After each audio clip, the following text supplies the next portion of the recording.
Since napatay nabilin nga drip cake, so ato na po ning tiwason, ato na po ning tagaan og timing sa pag voice over. Unya nga atong tema karon is pang anniversary gini siya. So dapat is realistic nga rose ang atong gamiton ani, pero alanganin naman kayo maato pataglungsod sa mora na tong paliton. So medyo layo-layo man diri So nag-print na lang ta. Unya ato na po ni siyang ibutangan sa atong dradges. Kay mora man ginatong madali-dali og i-design na atong kuan. Kay mora may available ito as atong palitanan sa Kabadbaran. Kunya kung mopalit po ta dito og buwak, di wala po siya available nga rose. Ang katunay candy bitaw. So naaman po yung mga realistic yun katong buwak yun nga as in tinuod nga buwak. So marang to dapat natong paliton.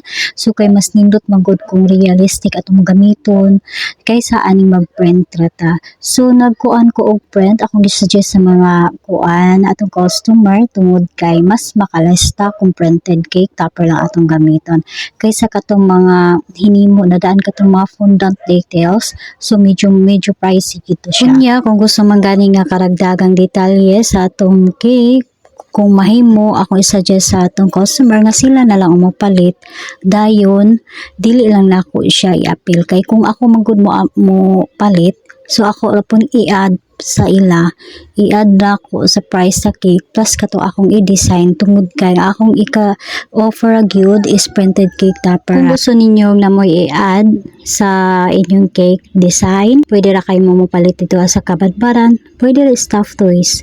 Kung unya diri ra ko taman. Thank you for watching. Kung tabangan ninyo uban ako mga media vlog as a home baker, content creator and a nanay. Thank you for watching. God bless everyone.